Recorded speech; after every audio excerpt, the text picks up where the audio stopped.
mahasiswa Fakultas Hukum Universitas Sultan Ageng Tirtayasa. Pada kesempatan ini, saya akan menyajikan sebuah film dokumenter dalam rangka memenuhi tugas studi kebantenan yang diampu oleh Ibu Dr. Yoma Hatimah SPD MPD. Adapun judul dari dokumenter ini adalah Keraton Surosowan dalam Lintas Sejarah Banten. Melalui dokumenter ini, saya akan mengajak Anda menelusuri jejak kejayaan Kesultanan Banten melalui Keraton Surosowan yang tidak hanya menjadi pusat pemerintahan pada masanya, tetapi juga simbol kekuasaan, budaya, dan peradaban yang pernah berkembang pesat di tanah Banten. Semoga dokumenter ini dapat memberikan wawasan, menambah pengetahuan. Terima kasih. Wassalamualaikum warahmatullahi wabarakatuh. Selamat menyaksikan.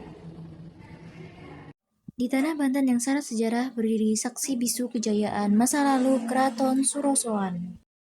Meski kini hanya menyisakan puing-puing, tempat ini pernah menjadi pusat kekuasaan Kesultanan Banten yang berjaya di Nusantara. Keraton Surosowan dibangun pada abad ke-16 pada masa pemerintahan Sultan Maulana Hasanuddin, pendiri Kesultanan Banten, menjadikan Banten sebagai pusat perdagangan internasional. Pedagang dari berbagai penjuru dunia, Arab, India, hingga Eropa datang untuk berdagang, terutama lada yang menjadi komoditas utama saat itu.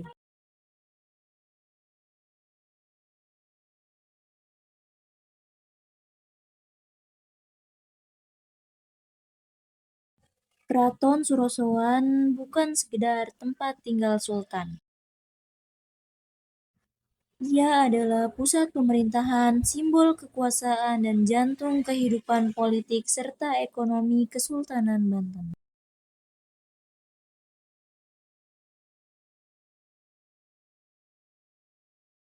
Dari sinilah kebijakan diatur, hubungan diplomatik dijalin, dan kekuatan maritim dikendalikan.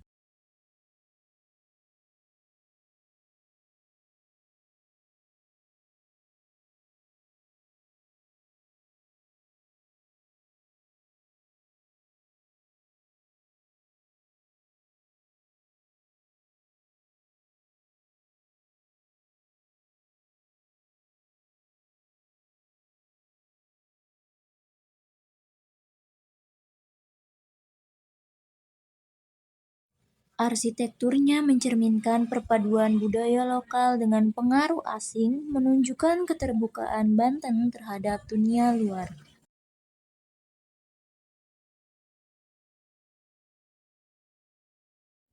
Pada masa Sultan Ageng Tirtayasa, Kesultanan Banten mencapai puncak kejayaan.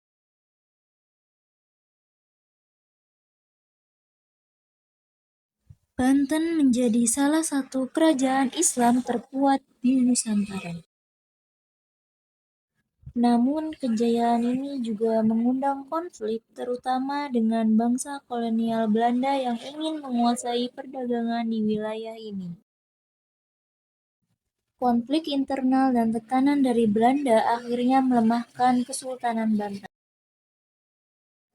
Pada tahun 1680-an terjadi perang saudara antara Sultan Ageng Tirtayasa dan putranya Sultan Haji yang bersekutu dengan Belanda. Keraton Surosowan pun mengalami kehancuran terutama saat serangan Belanda pada tahun 1687.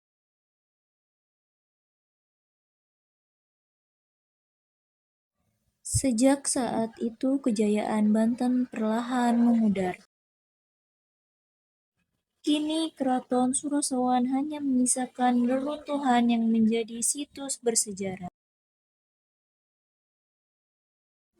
Meski tak lagi berdiri megah, nilai sejarahnya tetap hidup. Tempat ini menjadi pengingat akan kejayaan, perjuangan, dan dinamika kekuasaan di masa lalu. Bagi generasi kini, Keraton Surosowan adalah warisan yang harus dijaga dan dipelajari. Dari reruntuhan ini kita belajar bahwa kejayaan bisa runtuh, namun sejarah akan selalu memberi makna. Keraton Surosowan, jejak abadi kejayaan Banten.